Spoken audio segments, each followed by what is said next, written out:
Good morning to you all. I definitely think it's time I put another video up, and here goes. Now, when I was very much younger than I am now, you could pick up lamps that were made possibly during the actual war years, 1940s going into the 50s, and let me show you what's on there. You often get them with that sign on the glass, foreign.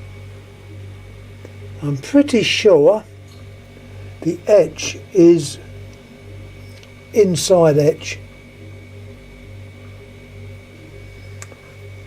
Just a standard small bayonet cap, double pole, and inside quite a well made rough service type filament. On the side is a name which I do not recognise, called Stesco. If anyone else knows what that name is or what it refers to, I would love to know. And also another set of letters directly below it, which unfortunately I can't make out. So it's definitely Stesco with something else written. Anyhow, the fact this lamp is foreign would obviously mean, or meant, it was made outside of the UK.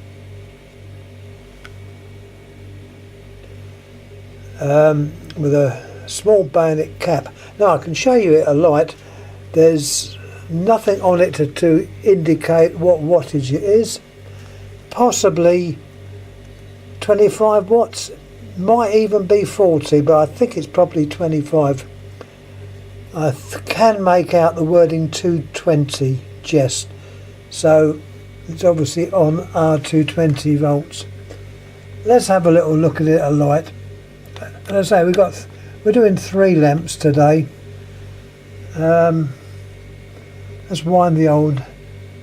At the moment we're showing approximately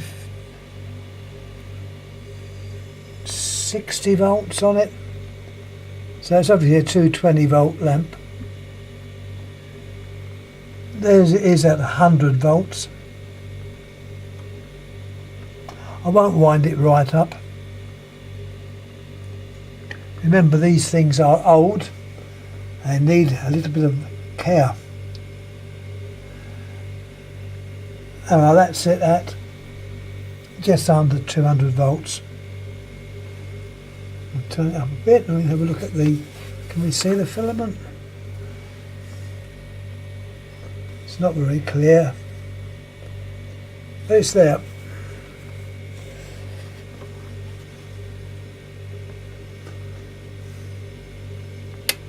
It is what I term a zigzag filament, which was possibly preferred by the continental lamp makers. We had the double type of filament, which was, I think, handmade or hand put together, which I believe was quite expensive. But this is the zigzag, which I would think is possibly 25 watts. Funny enough, it's quite a well made lamp actually. A lot of these foreign lamps were not that well made, but this one is an exception. It is quite well made. And the main reason for showing this was this sign that you have on there. And that was fairly common when I was a kid.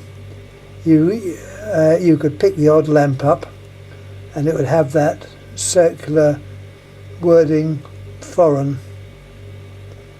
Oh yeah, I've been collecting for many years, and it is nice to see so many other young people showing lamps, demonstrating them, and I think it's good. They're mainly on the continent, Germany, France, and as I say, I'm quite impressed. I often show them being wired up, showing how to use ballast and starters and that, and yeah, it's good. Anyhow, the next lamp we're going to show you, you're probably all familiar with these. Mercury vapor, but this is what is called a mixed light lamp. It's got a tungsten filament inside, which means you can be lazy. You haven't got to worry about any starter gear. You haven't got to worry about a ballast or anything like that. You just simply screw these into a main socket. In this case it's an Edison screw, which I'm about to do.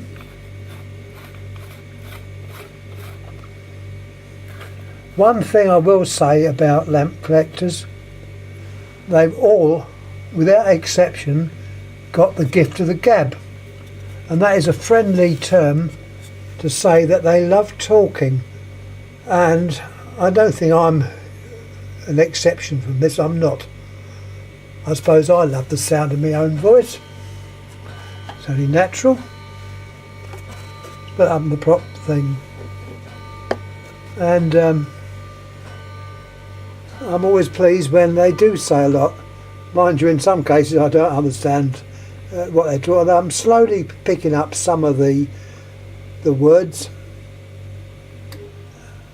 but nevertheless it's interesting, and I like the enthusiasm, and I will encourage. We do that. I think it's good. It makes a change from what I call perhaps unnormal things. Nothing was more hated than kicking a football about or having to do sport. Loathed it. So it's nice to see something about interest in these lamps and how it is interesting a lot of the younger generation, and yes, I will encourage them. Anyhow, let's have a little look at this one. As I say, it's got a tungsten filament, which if it works well. I'm bringing this up slowly, which you shouldn't really do. You should really put it on maximum. At the moment we're on about 200 volts, just plus. The light that you see now is mainly, or is only, from the tungsten filament. As the time goes on, you'll see it change from the filament, which will dim down, and bring in the arc tube. This is mercury vapor, by the way, quicksilver damp, as the Germans say. Quicksilver is obviously an alternative name for mercury, and in that arc tube is mercury vapor, which becomes ionised and gives off light, which is increased in value, if you like, through a fluorescent coating on the outside of the lamp. And you can probably just see the filament still alight. It takes a little while before it changes over. I can hold it on till it has changed over, I think. I'm going to push the voltage up a little bit in case it's not quite getting hot enough. Now these work, as I say, with the heat of the filament also helping to get the tube, or the arc tube, to work. Incidentally, I've got one of these in the greenhouse. I've been sorting out the lamps upstairs. I don't quite know what I've got. Well, I haven't got, to be quite honest. And over a couple of weeks ago, I was able to sort through a lot of the lamps, and my friend's taken a load back to France, and as I said before, the collection is being slowly reduced in number. I say slowly, it has to be slow. I've got so much stuff, and it's quite a job to actually sort out what we've got, and it'll be done in stages. The first stage was taken about a couple of weeks ago, and hopefully you'll be able to see some of the lamps on YouTube or Lighting Gallery as and when my friend puts them up. At the moment we may be showing, or I can see that we are showing, the arc tube. I don't know how the camera's taken it in, because I don't know how it will show up, but I can assure you the lamp has turned into a bluey daylight colour, and it's now working on the arc tube. The filament is slowly reducing the actual current and acting as a Beretta, as a ballast, not a Beretta, although you could say it acting as a Beretta, but ballast being more the correct term, or some people call them chokes. I believe the Russians call them chokes. I must admit I was brought up with that word choke, and ballast come along afterwards, I think mainly from America. Anyhow, that's that one. I'm going to turn it off so I can show you another lamp, and also want to show the name on the side of this one. So I can turn it off. I'm not touching it, it'd be very hot at the moment. Now, we're coming on to, I can just undo it. It's not that hot down the base, but down there. Yeah, show you the name on the lamp. I'm doing it in such a way as to not burn myself. There's the name, there's the etch. Crompton. Now Crompton was a very old English gentleman who was a bit of an experimenter. I think he was Captain Crompton. Now it goes back many years, but this lamp we can see is made in Belgium, so it was probably made by Sylvania. The code for those that are interested, if I can see it,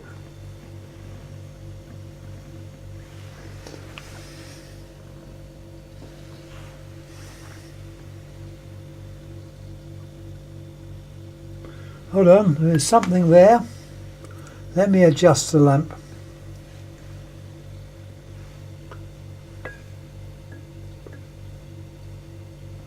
By the way, it's a 160 watt lamp. MBTL, that is the type. There is something written there, but I can't see what it says. I'll put the camera on it, that might be able to show it up.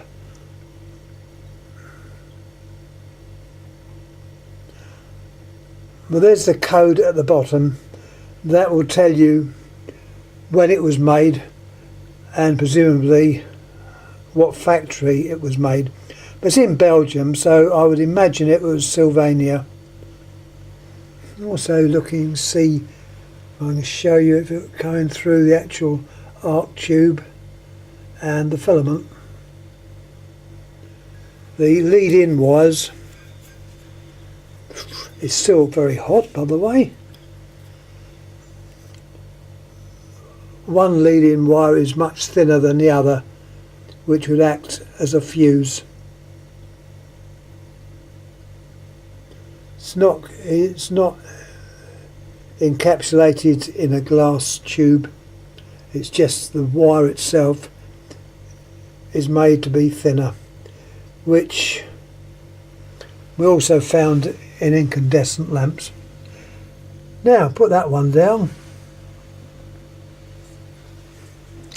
Lastly, on this little batch, we've got one of these. Yeah, it's modern. I can't. Oh, there's a name on there. It's called a Mini Sun. It's got the old CE mark, which is European. M30. In fact, the etch seems to be showing up better through the camera than on the actual lamp itself.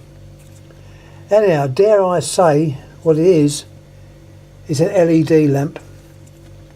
Light emitting diodes.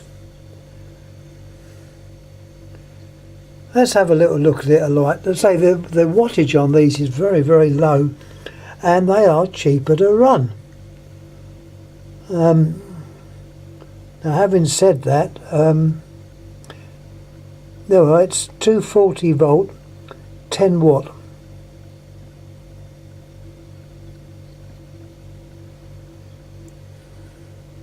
I'm pretty sure it is an LED. Let's try it out. It's our voltage, so plug him in.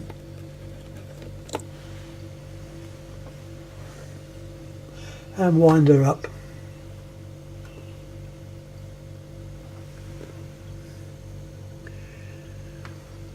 That's virtually the correct voltage, and you can see the typical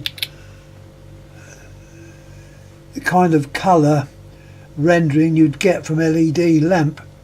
They're not all like this. This is more a daylight, which is a cool light. Ideal for, say, in a kitchen or somewhere like that, but perhaps not in a living room where you want a bit of a warm light. Having said that, I think that what I've got in the living room is also this type of colour. So there we are. That is an example of an LED lamp, and needless to say, they are perfectly cold. So you're not going to waste energy going as heat. They do have a heat sink inside. I don't know how long this will last for. It seems to be working okay at the moment. But as I say, they just, well, perceptively get warm. But I'm holding it across my hand now, and it's it's slightly warm, but you can touch it with ease. It's not hot. Try doing that with a 40 watt incandescent. You'd have burnt your hands by now. So there we are. That's what it looks like. And another thing is you can partly dim these as well, which officially I don't think you can, but I'm reducing the voltage on my Variac, and it does reduce a bit. It will suddenly go off. It's gone off now. Always return the Variac to 0. Take the lamp out, give it the hand treatment. I do like talking, I know I do. So anyone seeing these, please like. Any comments, please make. I don't know what I'm going to put up next. It all depends what turns up upstairs.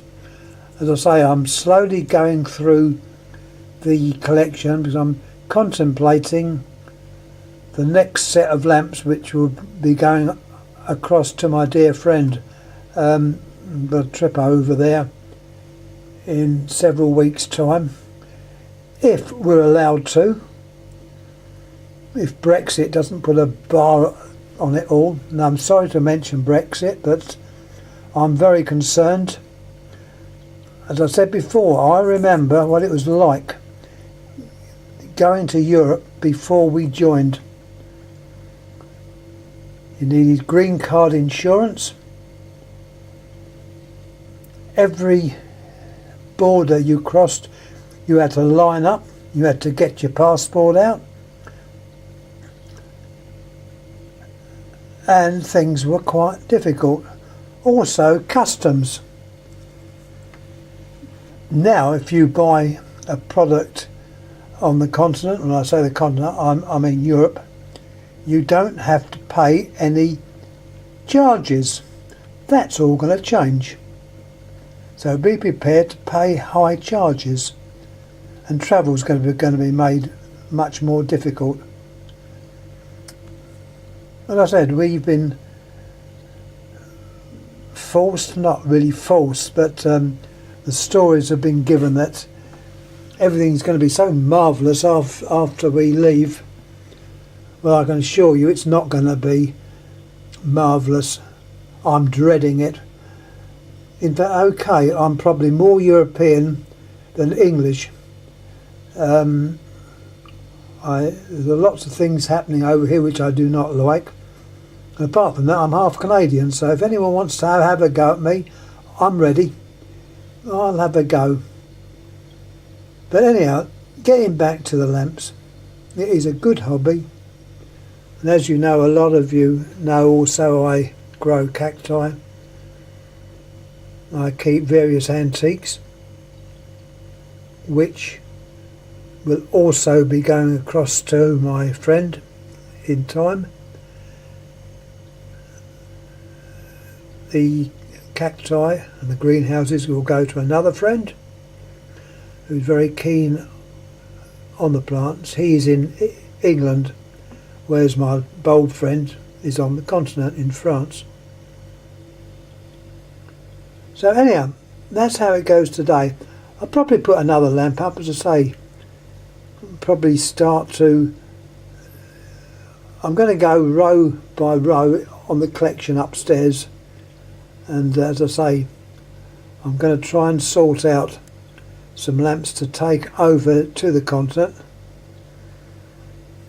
Hopefully I'll get to the continent. We haven't got a blinking great fence up or something like that. I hope not. Anyhow, once again, thanks for listening. Sorry about my little ramblings at the end. I feel they had to be said. Any comments please make. I don't care. I'm fairly thick-skinned. I've had to be. So anyhow, once again, thanks for watching. Comments please make. Please subscribe. Please like. And all the things you do on YouTube. Thanks again. Thank you.